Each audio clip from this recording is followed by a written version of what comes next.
family that stand out in my memory are the Lambeth family, and the whole family, there were 5 or 6, I think there were 6, and they were all born blind, and they all grew up and went through the national workshops for the blind.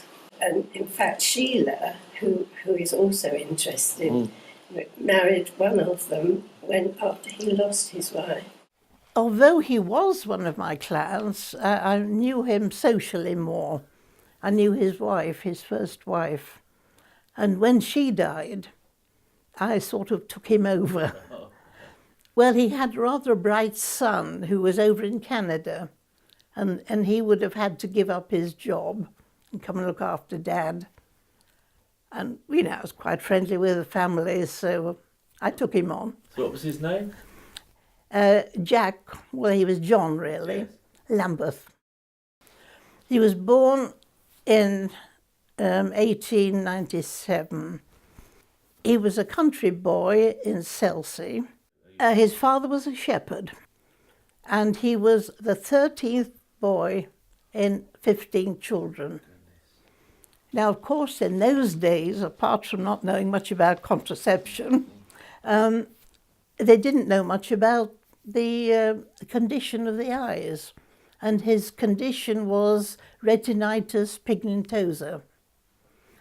And of the family, 4 boys and 1 girl had it. Because they either didn't get advice about the condition and went on having children, I don't know. But it was his mother that made the most impression. They thought the world of her mother. There was no financial help, no child benefit for the family. The mother was quite remarkable because having had all these children, she had to look after them all without much money. She would get up early in the morning and go out into the fields and pick mushrooms, barter them with the butcher for some bread. And, they grew vegetables and they had the odd rabbit and whatnot. But Jack always said he had a very happy childhood. He didn't feel that they were deprived in any way, which is quite interesting. They could all see in the daytime up to around about the age of 20. And then at night, however bright the moon, they could see nothing. Jack was remarkable in the way he got about.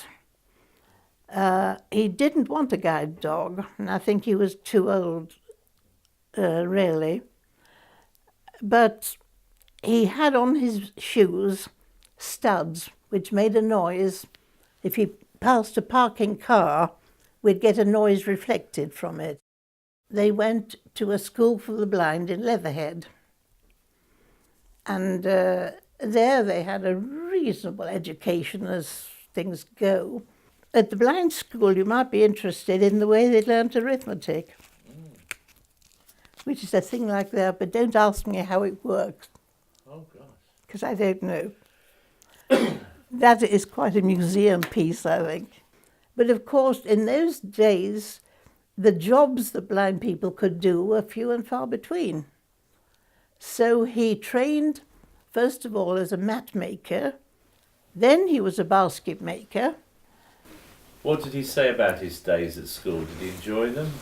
I think he did enjoy them. He enjoyed basket making and mat making.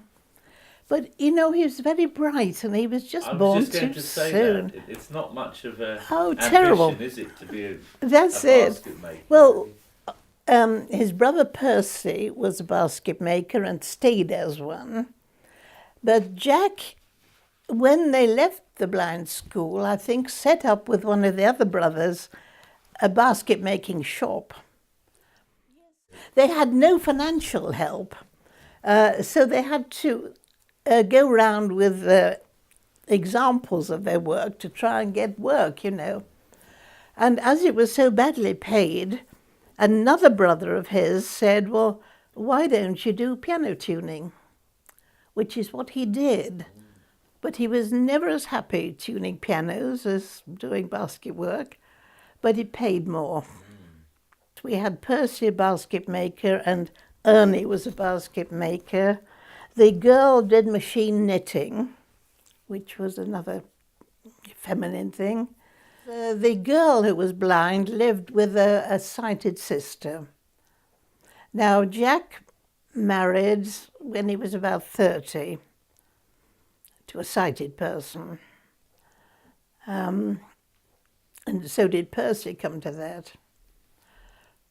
Another perhaps interesting fact is that their parents were cousins, which might have accounted for this being hereditary, this trouble.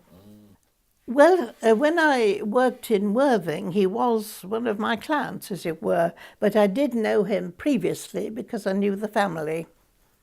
I think possibly we went to the same church at one time. In Worthing? Yes. Oh, which one was it? We're Christian Science, funnily enough. Really? Yes. But Christian Science is more of a metaphysical religion. It deals with, well, non-matter, really. But I'm not a very good exponent of it, I'm afraid. Well, you look in very good health, though, I must say. So I think maybe you are. Well, I think it has helped.